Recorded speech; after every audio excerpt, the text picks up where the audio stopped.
Então, pessoal, continuando para fechar um pouco essa parte de integrais, da definição de integral, né? A gente viu a integral através da definição da integral superior e inferior, e dizer que uma função é integrável quando esses dois números, o sup das inferiores e o inf das superiores, coincidem, né? Então, vamos tentar comparar isso com o conceito de soma de Riemann, que é o que você viu como integração, uma definição possível de integral, que foi lá no primeiro curso de cálculo, quando estava vendo integral de Riemann, né? Então, o aparato, o kit básico que a gente tem aqui é o seguinte: a gente vai começar com uma partição, como sempre, tá? Uma partição do intervalo AB. E agora, o que a gente vai fazer é o seguinte: para cada subintervalo definido por essa partição, né, um intervalinho de xi menos 1 até xi, você escolhe, ao acaso, um número ci dentro desse intervalo, podendo inclusive ser um dos extremos, tá? Então, o que a gente tem? Se eu pego esse ponto CI, quando eu calculo a f nele, é claro que esse número é maior do que o ínfimo da f nesse intervalo e menor do que o sup da f nesse intervalo, tá?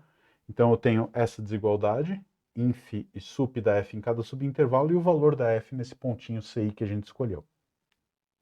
Posso multiplicar essa desigualdade por xi menos 1, ficou faltando aqui, tá? Xi menos 1 é uma quantidade positiva, então eu multiplico os três lados dessa desigualdade por essa quantidade positiva e somo isso em i, né? O que eu vou ter desse lado? Eu vou ter, somando isso aqui, eu vou ter a soma inferior da f relativa a essa partição π que a gente começou. Na outra ponta, eu vou ter a soma superior da f relativa a essa partição. E com isso, eu vou ter essa soma desse objeto aqui no meio. O que é cada um desses objetos, né? Se a gente for pensar, acho que cabe um desenho aqui,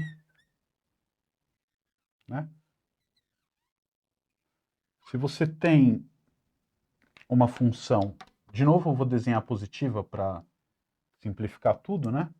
Mas você tem um intervalo AB. Eu vou pensar só em um desses intervalinhos, tá? Então eu tenho aqui o xi menos 1 xi, tem o gráfico da tua função, vou desenhar contínua, mas a gente já sabe que não precisa ser necessariamente, tá bom? E vamos olhar só para esse trechinho no intervalo xi menos 1 xi, tá? Então, aqui, vamos dizer, contínua, tudo bem, está o ínfimo, então eu vou ter o retangulinho da soma inferior relativa a essa partição dessa parcela é esse aqui, tá certo? O relativo à soma superior vai ser esse aqui em cima, tá bem? E o que é aquele termo do meio? Eu vou escolher algum ponto ao acaso, tá? Um CI aqui no meio, pode ser qualquer um, vou pegar mais perto do meio aqui para a gente ver melhor. Aí eu tenho o F de CI aqui, tá certo?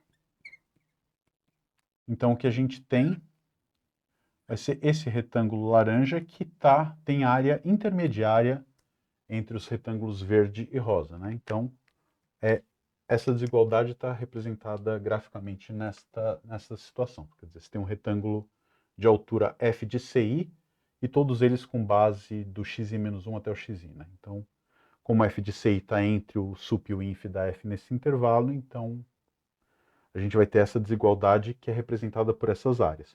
Somando tudo, o que a gente vai ter é, de um lado a soma inferior, a soma superior, e aqui no meio a gente vai ter esse objeto que eu vou dar um nome para ele já já, tá?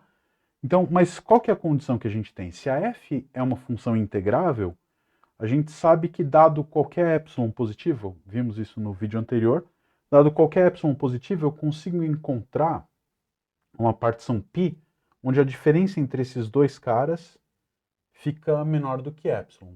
E a gente sabe que a integral inferior vai ser igual à integral superior, e a integral inferior está acima dessa quantidade e a integral inferior está abaixo. Então, a integral da f está sempre entre a soma inferior e a soma superior para qualquer partição. Ou seja, a gente tem essa desigualdade, né? A soma inferior, a soma superior, a integral da f está ali no meio. Isso para qualquer partição π. Então, Da integrabilidade eu consigo, dado qualquer epsilon positivo, escolher uma partição π, de modo que a diferença entre esses dois caras da ponta é sempre menor do que epsilon.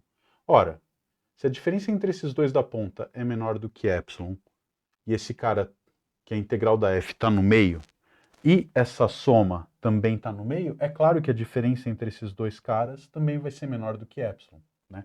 E aí eu preciso ver isso em módulo, porque eu não sei qual dos dois é maior aqui, tá bom?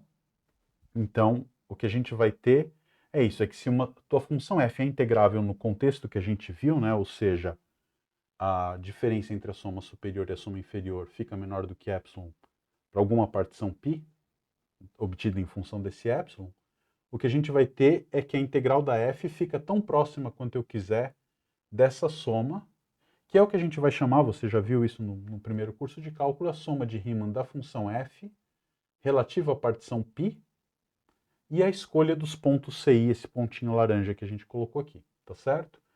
Então, o que a gente tem é que, dado qualquer epsilon positivo, eu consigo encontrar uma partição onde, se a tua função for integrável, essa soma de Riemann fica tão perto quanto eu quiser da integral. Tá? Com isso, a gente define um conceito que é o conceito de limite para somas de Riemann, né? Eu vou dizer que uma soma de Riemann tem limite L, ou I de integral, se você quiser, se para qualquer epsilon eu sou capaz de encontrar uma partição onde as somas de Riemann todas ficam a uma distância menor do que epsilon desse número I, que vai ser propriamente a integral, né? E essa coisa tem que acontecer para qualquer que seja a escolha dos pontos CI dentro do intervalinho. No frigir dos ovos, o que a gente tem é isso, né? Que se a função f é uma função integrável, eu consigo aproximar a integral da f por somas de Riemann para qualquer escolha de CI. Eu acho uma partição conveniente, dado epsilon, eu acho uma partição conveniente onde isso acontece. E o teorema que a gente tem a demonstração das notas é um pouco mais técnica, tem, para quem gosta de epsilon, para lá e para cá vai se divertir bastante lendo essa demonstração.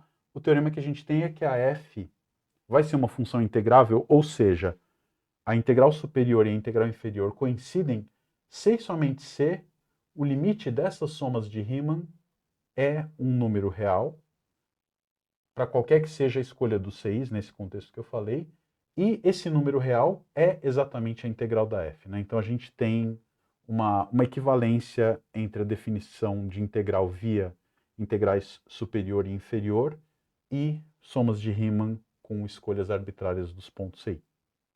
Tá bom?